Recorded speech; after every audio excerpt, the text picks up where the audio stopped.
My family was very poor when I was young, and our neighbors and relatives all looked down on us. My mother taught me from a young age, you must study hard and make our family proud when you grow up. I kept my mother's words engraved in my mind and worked hard on my studies, hoping that one day I would get a good degree and a good job and improve my family's life. One time, after undergoing surgery for a fracture, I was discharged with my foot in a cast, and I was unable to walk, and my mom carried me to class every day. I endured the pain while also dealing with strange looks from others, and continued on my academic path. To achieve this goal, I never gave up on my studies, even when I encountered a few accidents during school. To get into a good university, I never slacked off in my studies. Every day from 7 a.m. to 11 p.m., apart from eating, drinking, and other necessities, I was studying. After the college entrance exam, I finally got into a top-tier university. In my third year of college, I prepared for the graduate school entrance exam. To get into a prestigious graduate program, I shut myself away for almost a year, spending over 10 hours a day in the library, tackling the graduate school courses. I didn't dare let myself relax at all. In the end, I achieved my goal and was admitted to one of the country's most prestigious graduate programs. After graduation, I started working at a research institute in a public institution, and I began living a typical 9-to-5 life. The benefits and salary were decent as well. At that time, my family and I gained a lot of admiration and praise from the neighbors, and the relatives who used to look down on us started bringing gifts and coming by to visit. When I met my classmates, they would compliment and praise me as well.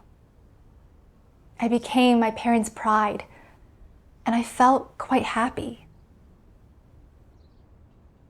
But after starting work, I felt an inexplicable emptiness inside. Moreover, I stayed in the field of scientific research for a long time, and I became increasingly aware that the more scientific knowledge I studied, the more I realized there are so many unfathomable unknowns in this world. Even if I devoted my entire life to research, the end result would still be less than a drop in the ocean. So, what was the point of continuing this research?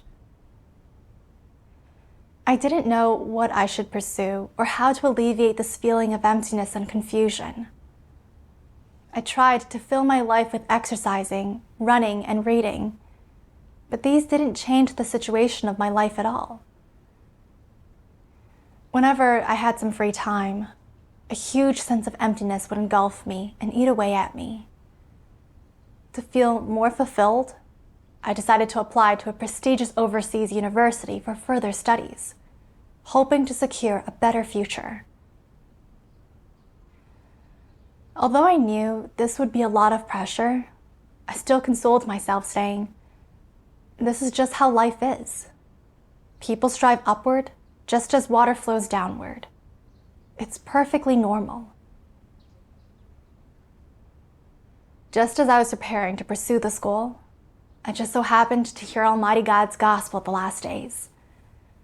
I learned that humans were created by God and weren't corrupt at the beginning, that people could live in harmony without conflicts, but after humans were corrupted by Satan, they developed all sorts of corrupt dispositions and started to fight and deceive one another, living in darkness and suffering. In order to save humanity and allow humans to gain truth and life, God has carried out the 3 stages of work to save mankind in the age of law, the age of grace, and the age of kingdom. Now, God is performing the final stage of his work, which is to reveal all truths to humanity so people can break free from Satan's bonds and harm, and cast off their satanic corrupt dispositions and be led into a wonderful destination. The more I read God's words at that time, the more I was drawn in. And I came to understand the meaning and mysteries of life through His words. And I enjoyed peace and joy in my heart like I had never known before. One time, I read these words of God. Almighty God says, "Since mankind's contrivance of the social sciences, the mind of man has become occupied by science and knowledge. Science and knowledge then have become tools for the ruling of mankind, and there is no longer sufficient room for man to worship God, and no more favorable conditions for the worship of God. The position of God has sunk ever lower in the heart of man. Without God in his heart, man's inner world is dark, hopeless, and empty. Subsequently, many social scientists, historians, and politicians have come to the fore to express theories of social science, the theory of human evolution, and other theories that contradict the truth that God created man to fill the hearts and minds of mankind. And in this way, those who believe that God created everything have become ever fewer, and those who believe in the theory of evolution have become ever greater in number. More and more people treat the records of the work of God and His words during the age of the Old Testament as myths and legends. In their hearts, people become indifferent to the dignity and greatness of God, to the tenet that God exists and holds dominion over all things. The survival of mankind and the fate of countries and nations are no longer important to them, and man lives in a hollow world concerned only with eating, drinking, and the pursuit of pleasure. Few people take it upon themselves to seek out where God does His work today, or to look for how He presides over and arranges the destination of man. Science, knowledge, freedom, democracy, leisure, comfort, these bring man only a temporary consolation. Even with these things, man still inevitably sins and bemoans the injustices of society. These things cannot restrain man's craving and desire to explore. This is because man was made by God, and the senseless sacrifices and explorations of man can only lead to more distress, and can only cause man to exist in a constant state of fear, not knowing how to face the future of mankind or how to face the path that lies ahead. Man even comes to fear science and knowledge, and fear even more the feeling of emptiness.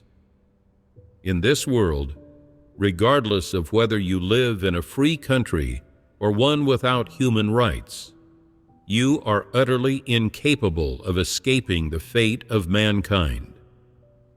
Whether you are the ruler or the ruled, you are utterly incapable of escaping the desire to explore the fate, mysteries, and destination of mankind. Much less are you capable of escaping the bewildering sense of emptiness. Such phenomena, which are common to all of mankind, are called social phenomena by sociologists. Yet no great man can come forth to solve such problems. Man, after all, is man, and the position and life of God cannot be replaced by any man. Mankind does not just require a fair society in which everyone is well fed and is equal and free.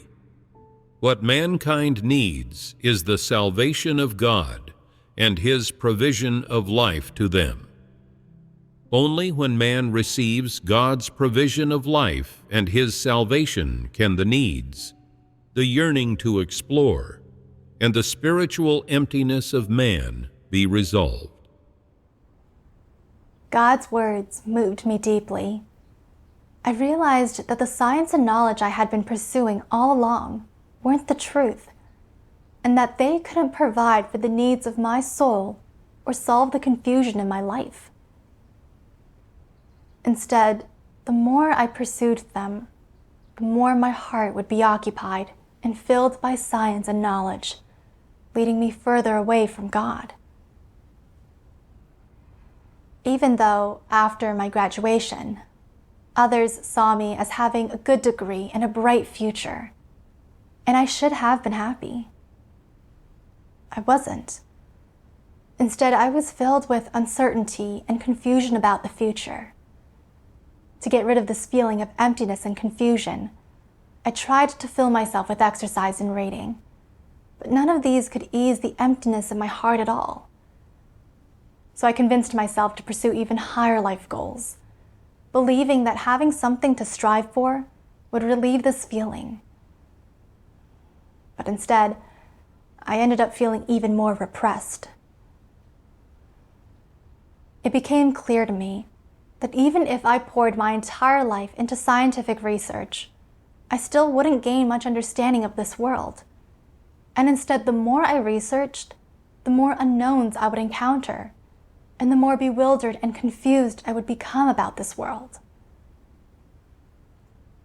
I realized that no matter how many books I read, or how much scientific knowledge I gained, even if others saw me as having a promising future, it was all useless, and it wouldn't solve the emptiness in my heart or the confusion in my life. I also realized why I had always been unable to shake off this torment of emptiness inside. It was because I hadn't found God, because I hadn't received His provision of life truth for man, and because I didn't understand the mysteries or meaning of life. Humanity was created by God, and God can provide what humans need in life. Only God understands best what humanity truly needs, and only the truth expressed by God can solve the emptiness in the human heart. To have more time to eat and drink God's words, I didn't want to spend any more time and energy pursuing further studies abroad. I saw that teaching at an international school was also a good option, as it offered regular holidays, summer and winter breaks, and even paid better than working in a research institute. Teaching was also a stable and respected profession, so I switched careers and began teaching at a school. One day, I came across 2 passages of God's words, and I gained some understanding of the meaning and value of doing one's duty. Almighty God says, "As members of the human race and devout Christians, it is the responsibility and obligation of us all to offer up our minds and bodies for the fulfillment of God's commission. For our entire being came from God, and it exists thanks to the sovereignty of God. If our minds and bodies are not for God's commission, and not for the just cause of mankind, then our souls will feel unworthy of those who were martyred for God's commission, and much more unworthy of God, who has provided us with everything. God seeks those who long for Him to appear. He seeks those who are able to hear His words, those who have not forgotten His commission and offer up their hearts and bodies to Him. He seeks those who are as submissive as babes before Him and do not resist Him. If you devote yourself to God, unimpeded by any power or force, then God shall look upon you with favor and shall bestow His blessings upon you. If you are of high station, of honorable reputation, possessed of abundant knowledge, the owner of plentiful assets, and supported by many people, yet these things do not prevent you from coming before God to accept His calling and His commission, and to do what God asks of you, then all that you do shall be the most meaningful cause on earth and the most just undertaking of mankind. After reading God's words, I understood God's intention. This work in the last days is God's last stage of work in saving humanity. God hopes that more people will accept His commission so that they will bring those living in emptiness and suffering before Him to receive His salvation and to break free from Satan's torment and corruption. This is humanity's most just cause, and it is our responsibility and obligation as Christians. No matter the greatness of one's status, prestige, knowledge, or wealth, if one can set aside these things to accept God's commission and do their duty as a created being, then this is something that God approves of. I thought about how I had lived in emptiness and suffering before believing in God, not knowing how to walk my future path in life, and just how pained and helpless I felt when facing difficulties and predicaments in my life. It was God's salvation that freed me from such an empty and confused life and gave me support and direction. God allowed me to hear His voice first, so I should share God's gospel with those who, like me, were living in emptiness and suffering, so they too could hear God's voice, understand the truth, and live with peace and joy. With these thoughts in mind, I wanted to have more time to do my duty. But my daily schedule at school was completely packed, and sometimes I couldn't even find time to read more of God's words. Seeing the brothers and sisters actively doing their duties, I felt anxious, and I wanted to give up this job that was consuming so much of my time and energy. But I was reluctant to let it go. I spent nearly 20 years studying hard just to get a good degree and a good job. And at this point, I hadn't worked long, and I hadn't properly honored my parents. So how could I just let it all go? I felt very conflicted and didn't know what choice to make. One day, I heard a hymn of God's words and was deeply moved. If you believe in God and if you wish to gain God and gain His satisfaction, then unless you endure the pain and put in the effort, you will not be able to achieve these things. You have heard much preaching, but simply having heard it does not mean the sermon is yours. You must absorb it and transform it into something that belongs to you. Absorb it into your life and your existence, allowing these words to guide the way you live and bring existential value and meaning to your life. Then you're hearing these words will have been worth it.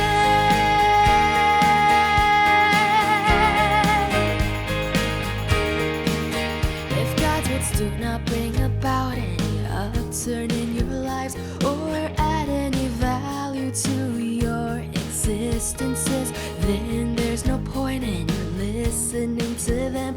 There's no point in your listening to them.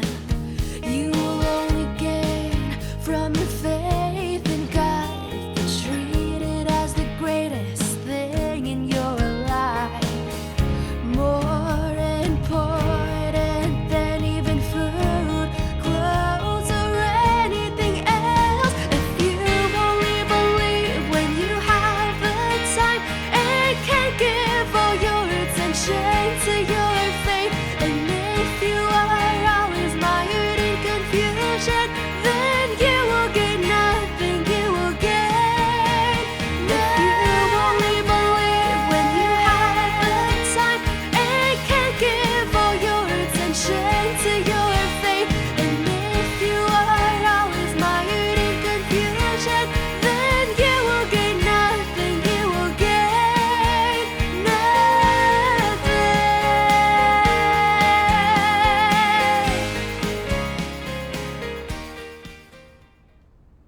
looking over God's words again and again, I understood that believing in God means obtaining the truth and a true life, and that it isn't just a matter of reading God's words and understanding some doctrines to gain these things.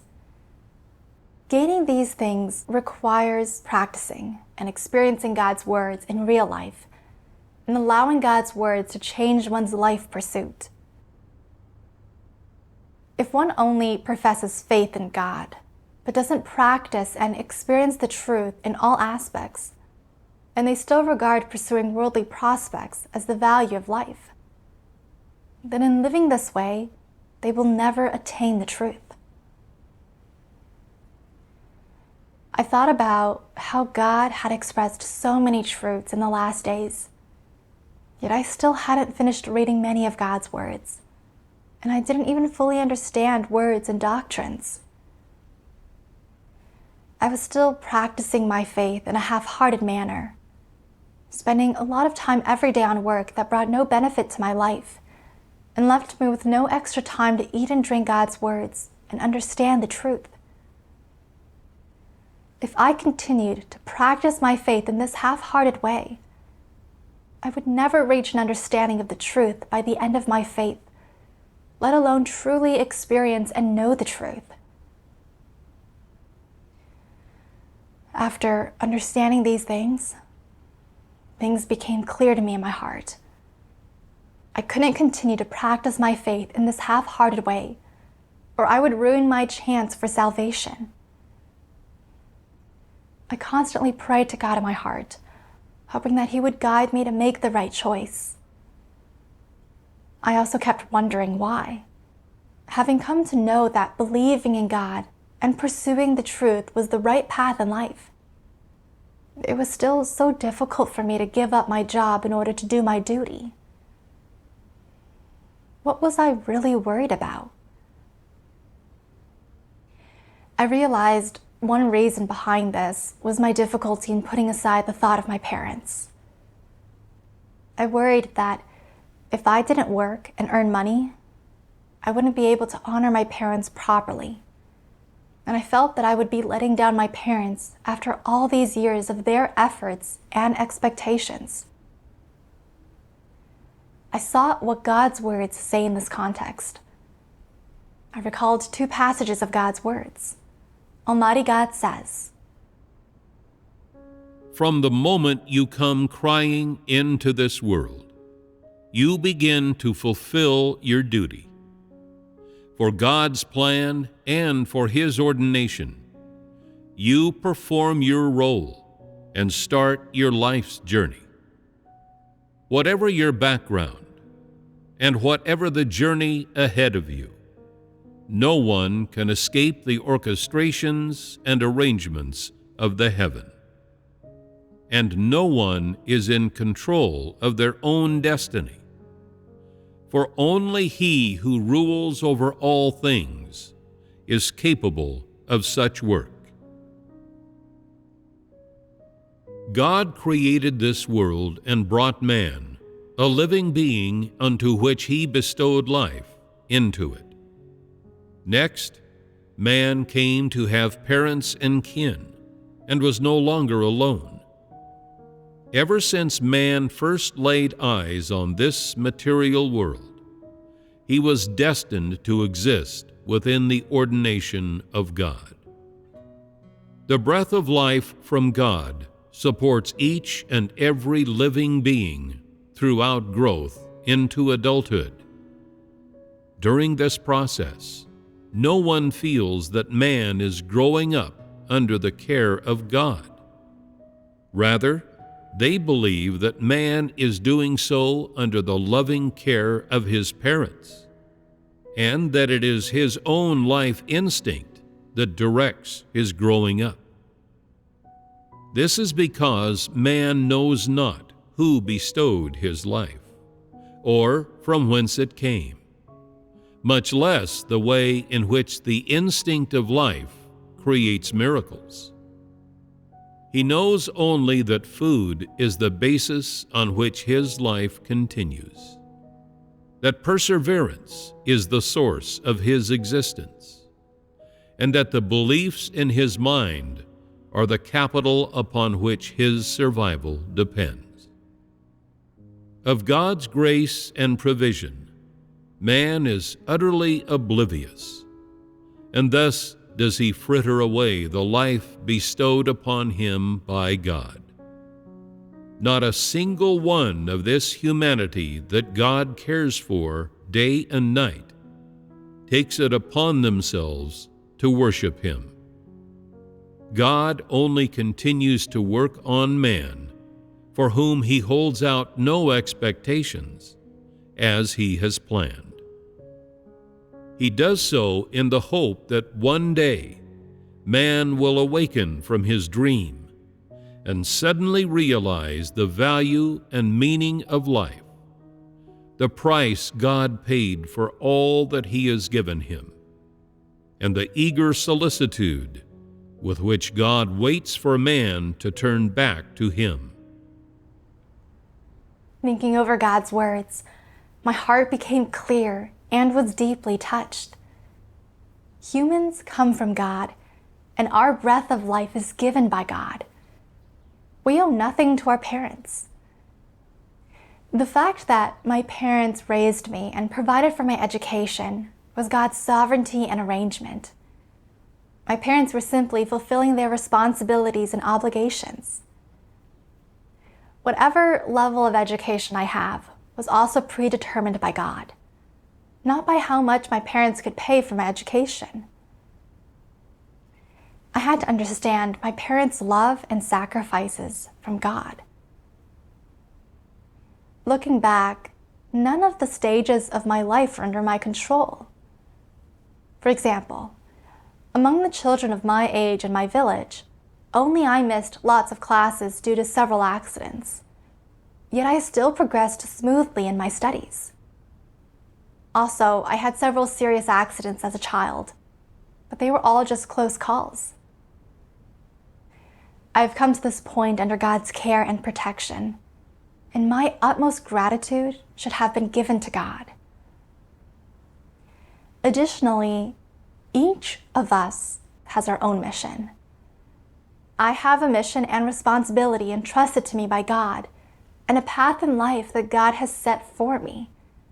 And I shouldn't live only for my parents' expectations. My parents have their own fate, and it's not as if by working hard and earning money, I can change their fate. If God hasn't predestined favorable living conditions for them, then no matter how hard I try, they won't benefit from it. I shouldn't keep trying to create a happy life for my parents with my own hands. Now that I had finally found the right path in life, and I had received life provision from God's words, I should practice according to God's words, look to God, and trust everything, including my parents, to Him, and diligently pursue the truth. Although I intended to give up my job and expend myself fully to God, when I thought about giving up the future I had pursued for over 20 years, my heart still felt very weak. In seeking and pondering, I realized that my lack of determination was because I hadn't come to see through fame and gain, because I still wanted to stand out and pursue a life that was superior to the lives of others, and also because I didn't understand the significance of pursuing the truth. So I consciously sought the truth in this area. I read God's words. Almighty God says, "You can see that among the non-believers, there are many singers and movie stars who were quite willing to endure hardship and dedicated themselves to their work before they became famous. But once they gain fame and start making big money, they don't walk the correct path. Some of them take drugs, some of them commit suicide, and their lives are shortened. What causes this? Their material pleasures are too excessive, they are too comfortable, and they don't know how to obtain greater enjoyment or greater excitement. Some of them turn to drugs in search of higher excitement and pleasure, and as time goes by, they cannot give it up. Some die from excessive drug use, and others, not knowing how to free themselves of it, simply commit suicide in the end. There are so many examples like this.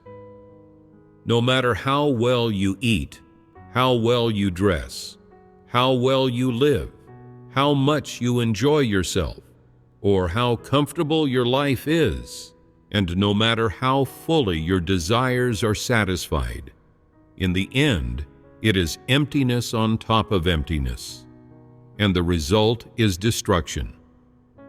Is that happiness which the non-believers seek real happiness? Actually, that is not happiness. It is human imagining. It is a form of depravity.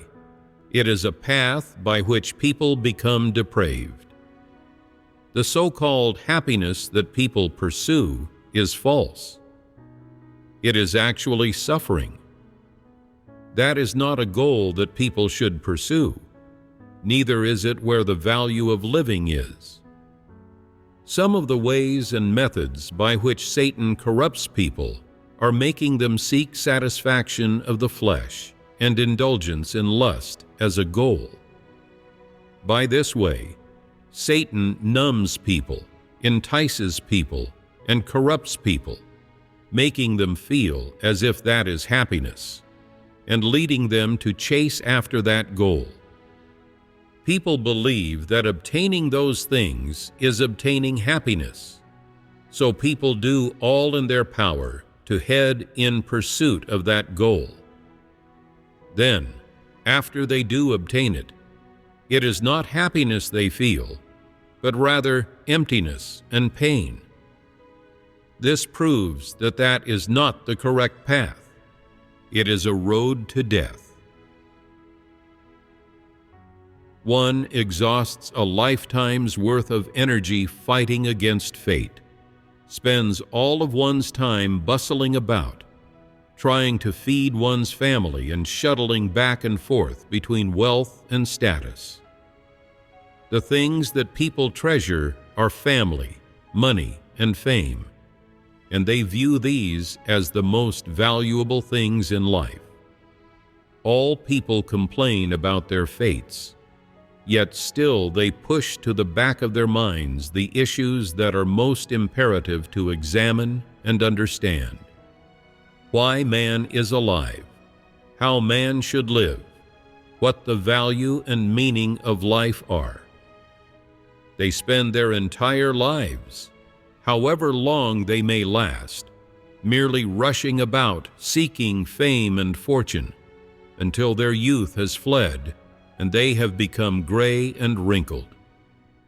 They live in this way until they see that fame and fortune cannot stop their slide towards senility, that money cannot fill the emptiness of the heart, that no one is exempt from the laws of birth, aging, sickness, and death, that no one can escape what fate has in store.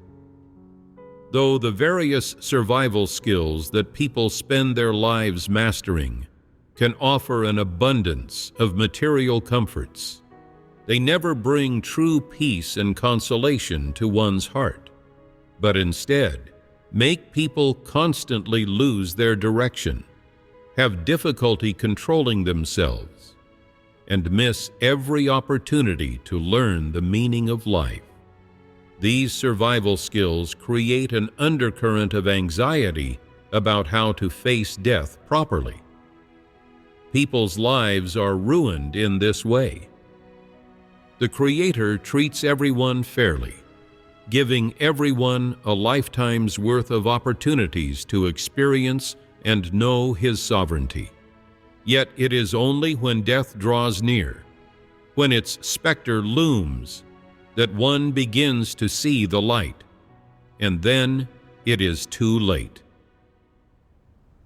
Thinking over God's words, I understood that no matter how good one's material life is, or how much fame and gain one attains. It doesn't constitute true happiness. The pursuit of fame and gain is a means by which Satan misleads people away from God. Even if I spent my whole life pursuing money, fame, and gain, these things wouldn't free me from spiritual emptiness and pain, but instead they would cause me to miss the opportunity to attain the truth and ruin my life. I was reluctant to leave my job because I wanted to use it to gain substantial rewards, to achieve a superior and happy life, and to make others stop looking down on my family. But is pursuing such a life truly happiness? I spent over 20 years pursuing a good education to gain others' respect, and now I had attained the admiration of others and praise from friends and relatives. But my heart still felt no peace or security, and deep down feelings of emptiness and confusion often engulfed and ate away at me. Moreover, this pursuit put me under great pressure. I was always caught up in comparisons and competition with others. So much so that after graduation, I worried that without pursuing higher education, I would fall behind and be looked down on. Even though I didn't like scientific research work at all, for the sake of gaining others' regard, I still forced myself to pursue further studies abroad, continue my research, and even spend my life striving for this. I realized that the pursuit of fame and gain is like a bottomless pit. It can never be satisfied, and it brings a sense of repression and unrest to the soul, offering no happiness at all. Just like many celebrities and writers, they have fame, wealth, and material pleasure in abundance, but in the end they still feel that life is empty, and they don't know what to pursue.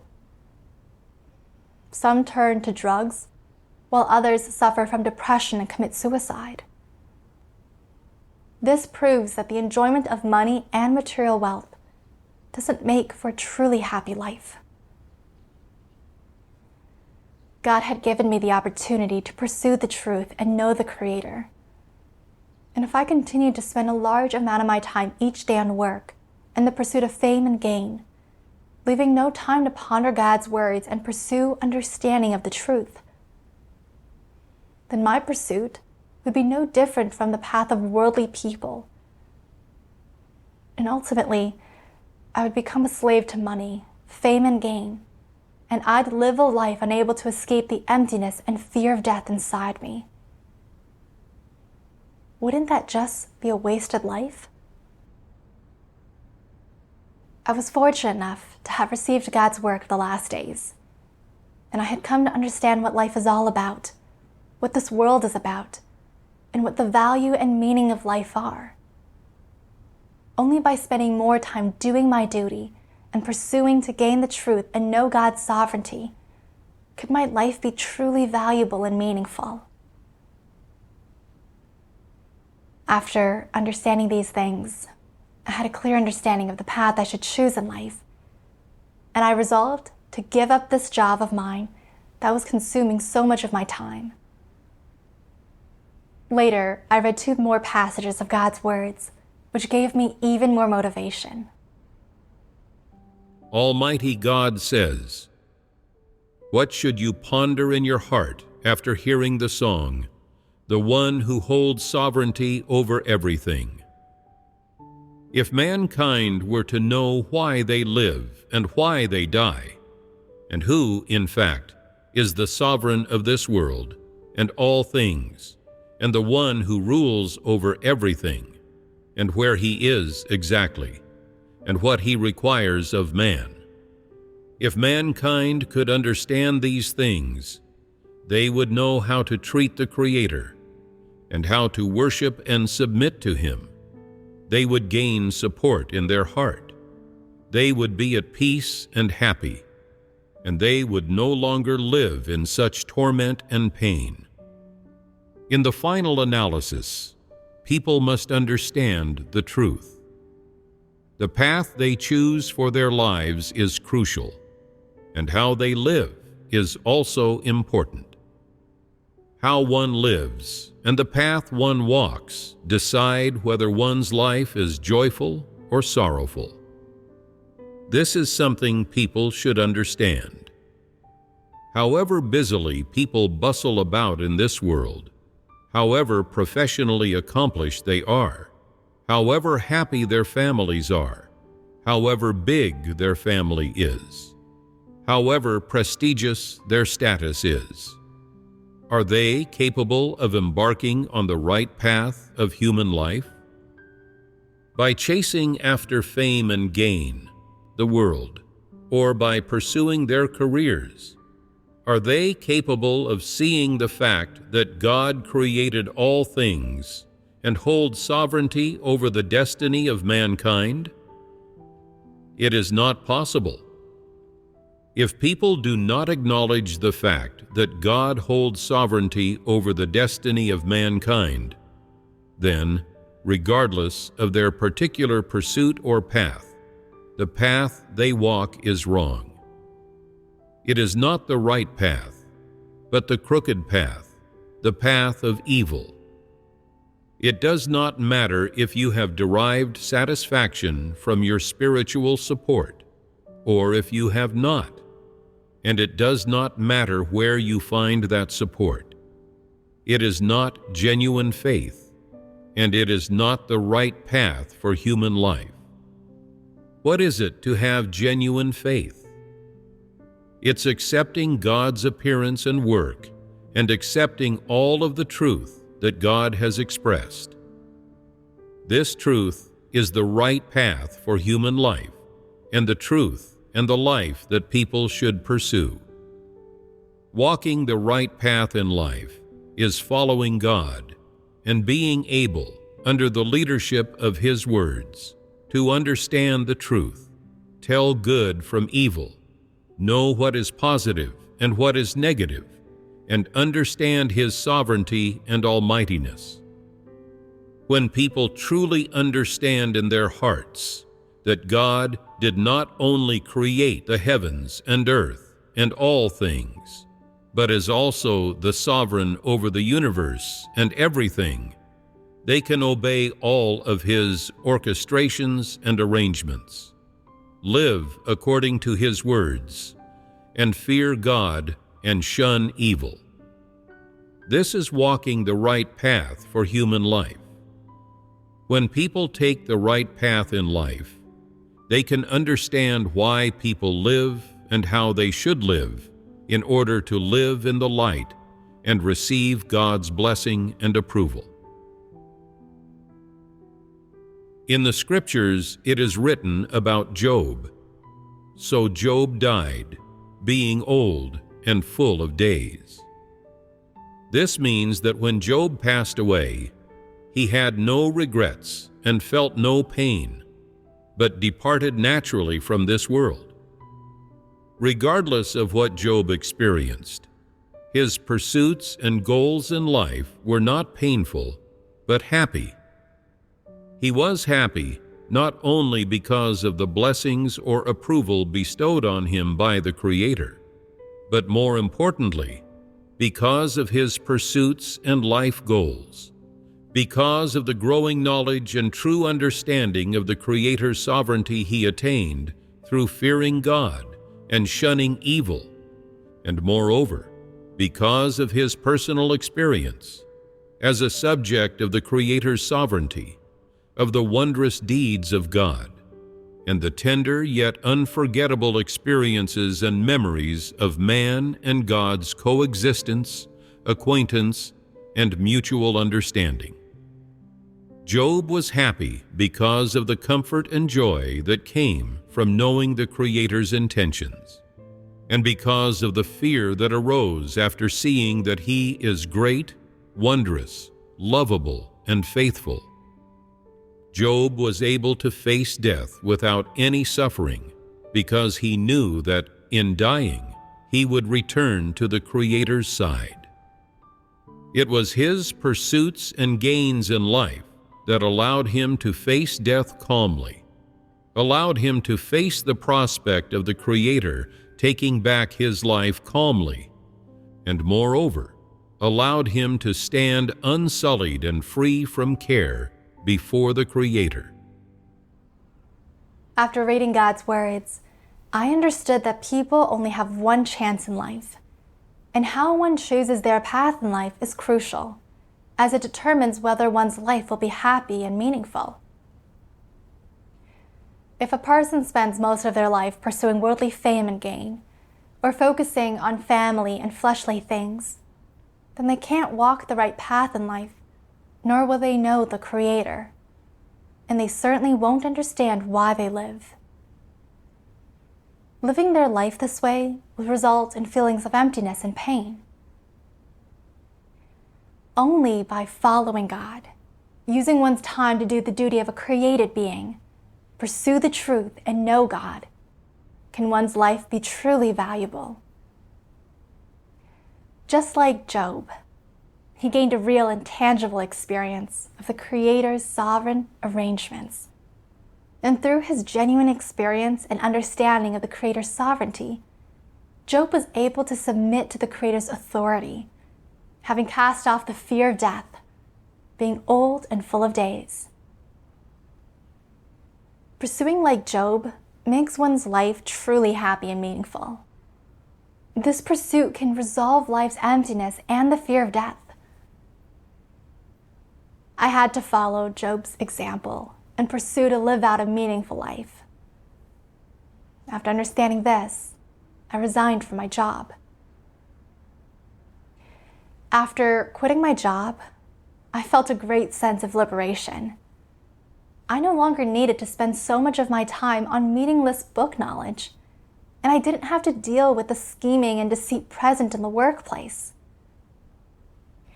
I also had more time to gather with brothers and sisters, to eat and drink God's words, and to do my duty. And I made some progress in my life entry. In the environment arranged by God, I experienced some setbacks and failures, and I was pruned, which helped me gain some knowledge of my arrogant and self-righteous corrupt disposition, and understand that as a created being, I should stand in my proper place and learn to be a rational person who does the duty of a created being in a down-to-earth way.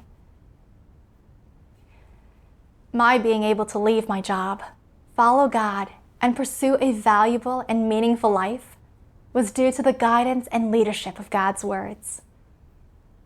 I am so grateful to God.